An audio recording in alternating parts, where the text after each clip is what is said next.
यदा मृदे कौरवसज्जयाना वीरेस्तवीर्यगतं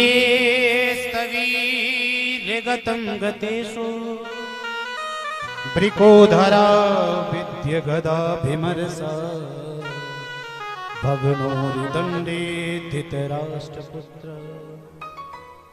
सूत जी कहते हैं जिस प्रकार महाभारत के अंतिम युद्ध हुआ दुर्योधन और भीमसेन का, और अंतिम युद्ध में भीम ने अपनी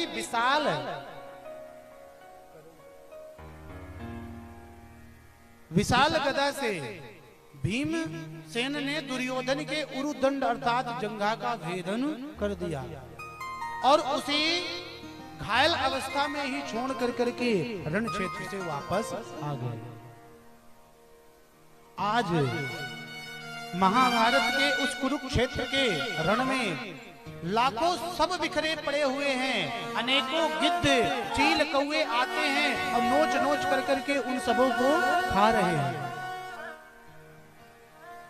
अनेकों गिद्ध आती हैं और दुर्योधन के भी शरीर को मृतदेह जान कर करके उसको नोच नोच करके खाती हैं और दुर्योधन घायल अवस्था में उन्हें भगाते भगाते अत्यंत कष्ट पा रहा है। दुर्योधन का ये हाल हो ही रहा था कि तभी उसका प्रिय मित्र उसके गुरु का पुत्र अश्वत्थामा वहां आ गया। और जब दुर्योधन की इस दशा को अश्वत्थामा ने देखा तो उसका हृदय जो है तो करुणा में प्रसीज गया। मित्र, मैंने तुम्हारा वह वैभव भी देखा है कि तुम्हारे पीछे दास दासियां लगी रहती थी, आज तुम जैसे वीर का ये हाल।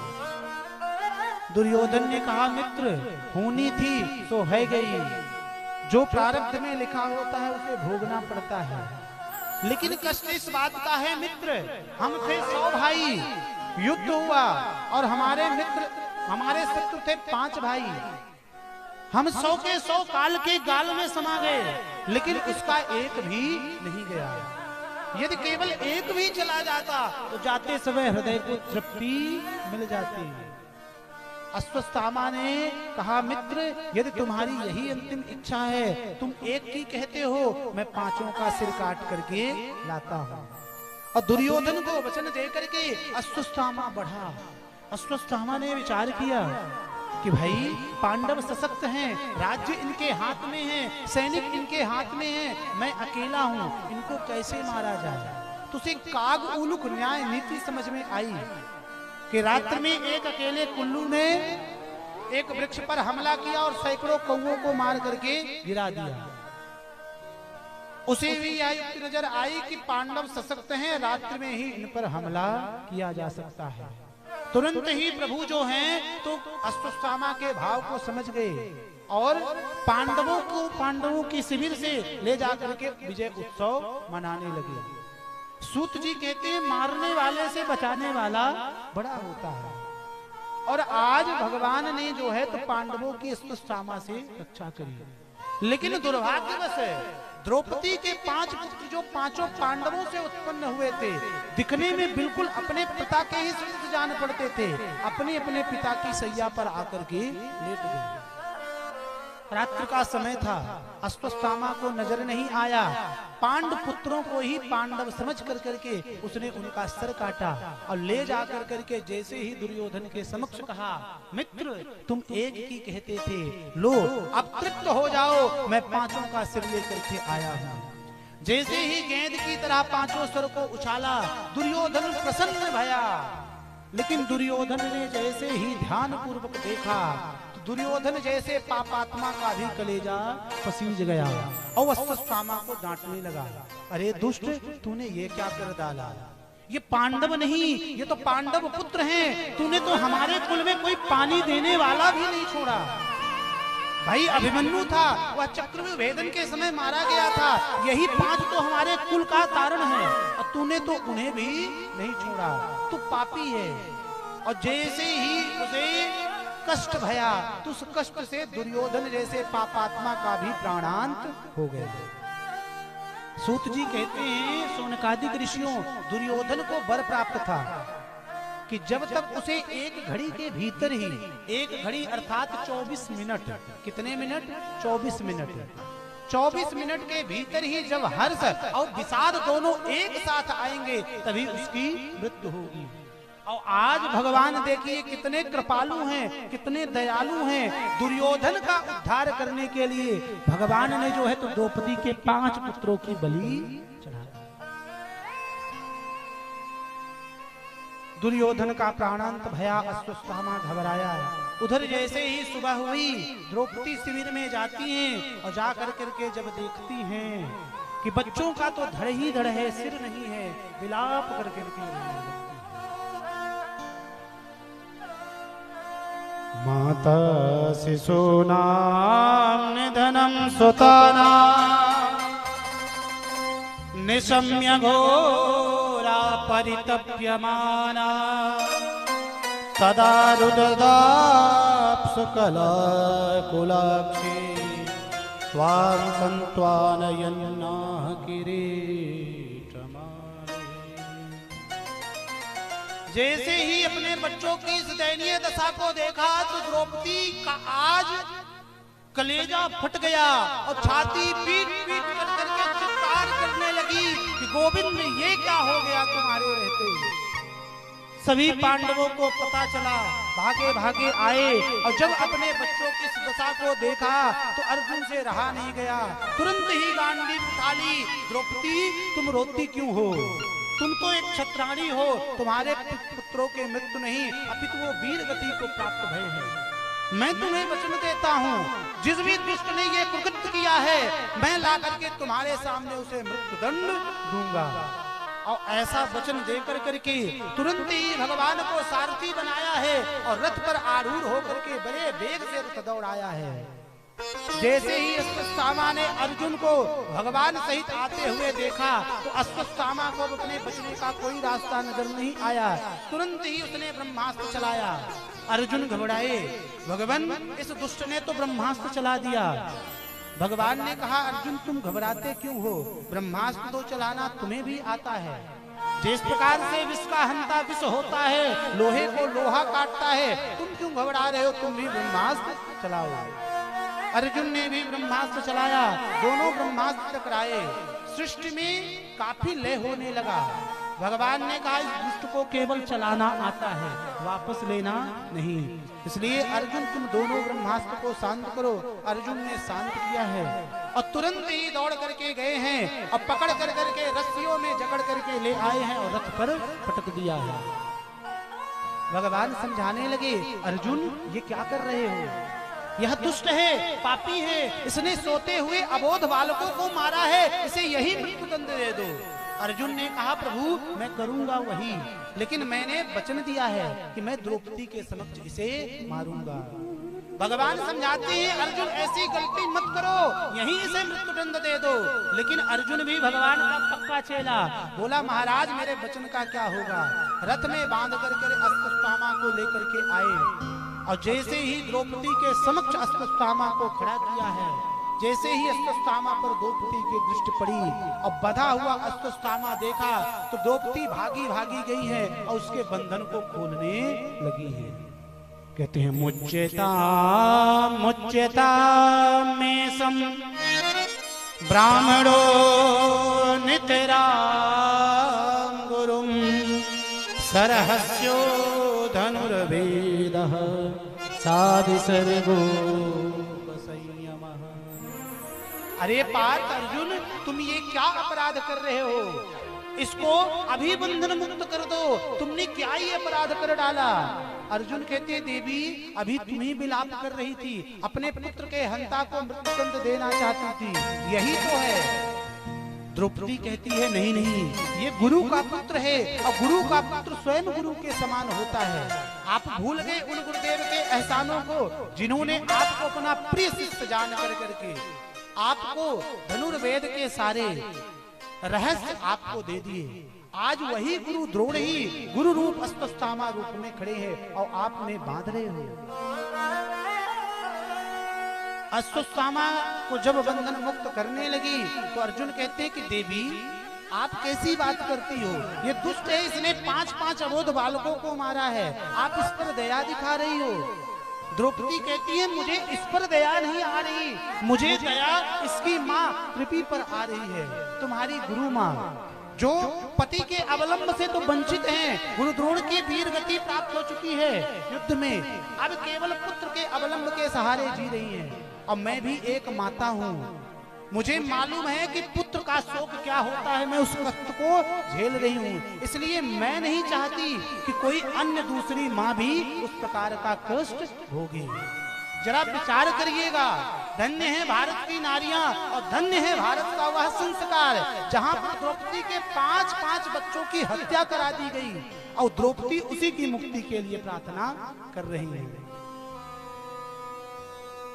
युधिष्ठिर को द्रौपदी की बात पसंद आई और कहते हैं अर्जुन द्रौपदी ठीक कह रही है, गुरु का पुत्र स्वयं गुरु के समान होता है, यह तो गुरु अपराध बन जाएगा। भीमसेन की गदा उठ गई, आंखें तिरछी हो गई, तुम सब छोड़ दो पर ये मेरी गदा से बचने वाला नहीं।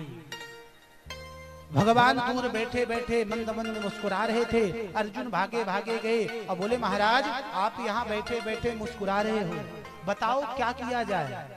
भगवान ने कहा यदि मुझसे पूछते हो तो मैं तुम्हें शास्त्र के साथ प्रमाण देता हूँ, तस्मात् शास्त्रम प्रमाणम तुम कार्याकार व्यवस्थित हो। इस स्थिति में क्या करना चाहिए क्या नहीं करना चाहिए, शास्त्र उसका प्रमाण देता है, शास्त्र उसका साक्षी होता है। और ऐसी स्थिति में शास्त्र कहता है ब्रह्मबंधुरेण हन्तव्यः आततायी वधारणा मां एवो भेमां नातं अर्जुन शास्त्रों में स्पष्ट आदेश है ब्रह्म बंधुर न हन्तव्यः, ब्राह्मण चाहे कितना भी पतित क्यों ना हो, कितना भी आतताई क्यों ना हो, कितना भी दुष्ट क्यों ना हो, लेकिन उसका दैहिक वध नहीं किया जा सकता। लेकिन आतताई वधारणा, आतताई चाहे कोई हो, चाहे ब्राह्मण हो, चाहे क्षत्रिय हो, चाहे वैश्य हो, शूद्र हो, उसको जीने का कोई अधिकार नहीं है। अर्जुन ने कहा जय हो प्रभु, जैसी टेढ़ी टांग वाले आपके बताए हुए उपाय। एक प्रकार से कह दिया कि ब्राह्मण का वध भी ना किया जाए, कि ब्राह्मण का वध भी ना किया जाए। एक प्रकार कहते आतताई कोई भी उसको छोड़ा ना जाए, एक प्रकार कहते आतताई कोई भी उसको छोड़ा ना जाए। तो मैं क्या करूं? भगवान उसको दान देना बंद कर दो, उसे समाज में बेइज्जत कर दो, यही उसकी मृत्यु है। क्योंकि जितनी बार उस अपमान की ज्वाला को वो अपने हृदय में चिंतन करेगा, उतनी मौत धीरे धीरे मरता रहेगा।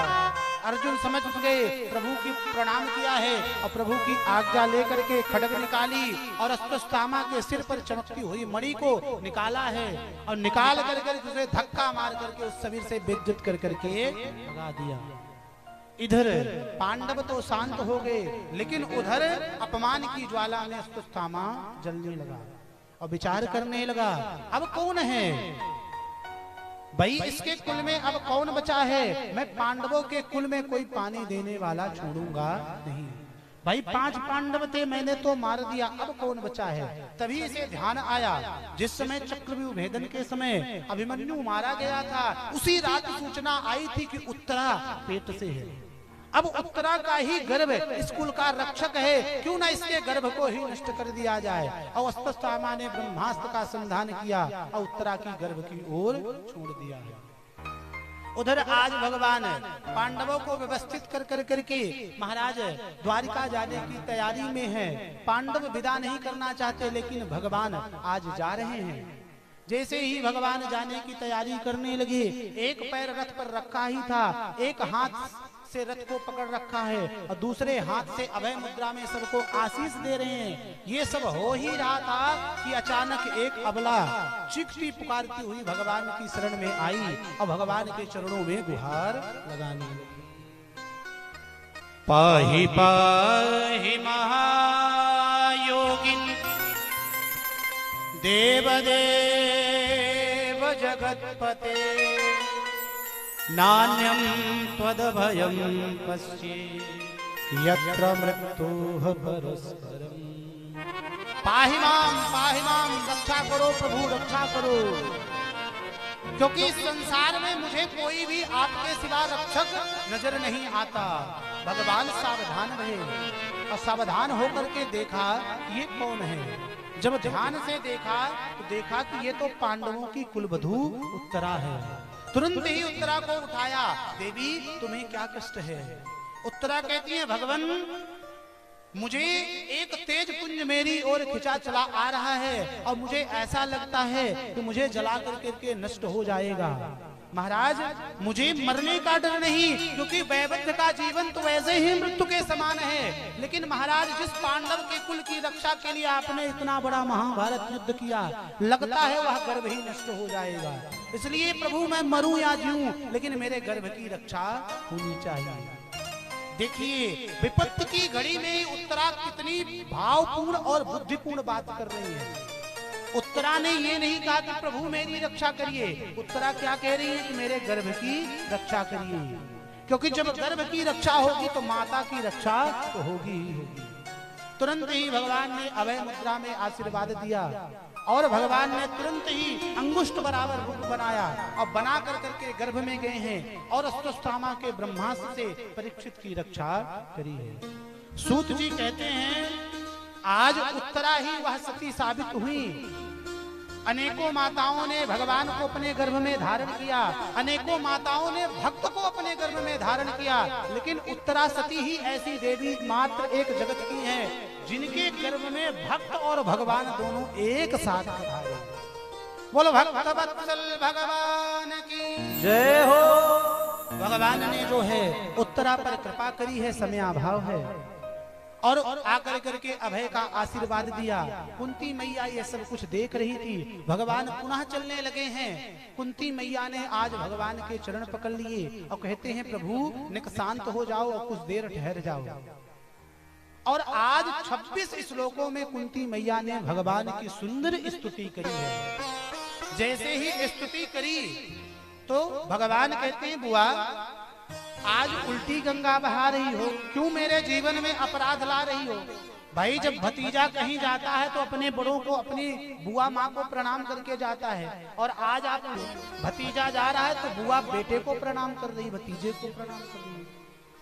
कुंती मैया ने कही प्रभु अपने को शांत जाओ, क्योंकि जैसे ही मैं आपकी भगवत्ता को जानती हूँ वैसे ही आप प्यार से बुआ जी कहते हो, सो मैं अपने भाई वसुदेव को छोरा मान कर करके आपकी भगवत्ता भूल जाती हूँ। और कुंती मैया ने सुंदर 26 श्लोकों में भगवान की दिव्य स्तुति करी है और भगवान से वर मांगा है कि प्रभु विपदा संतु न तत्र तत्र जगत गुरु। जीवन में जितने भी कष्ट आए उसके करोड़ गुना कष्ट और भर दो, क्योंकि यदि कष्ट की घड़ी में ही आप साथ देते हो, आप साथ रहते हो, आप दर्शन देते हो, आपका नाम कीर्तन होता है, तो मेरे जीवन में कष्ट आ जाए। भगवान ने कहा बुआ कोई मेरे पास आता है तो 5 रुपए का चढ़ावा चढ़ा करके 5 लाख की मांग करता है, तुम ये कैसी बात कर रही हो? सुख की जगह जो है तो दुख मांग रही हो। कुंती मैया ने कहा कि मुझे दुख ही चाहिए, लेकिन सूत जी कहते हैं भगवान तो सुख की राशि हैं, करुणा सिंधु सागर हैं, भगवान के पास दुख है कहाँ, वो तो सुखालय है। भगवान को लगा कि मेरे मुक्ति नहीं होगी, इसलिए भगवान ने स्वयं को ही कुंती मैया को दे दिया और अपना द्वारिका जाने का प्लान स्थगित किया और कुंती मैया के साथ द्वारिका में आ गए।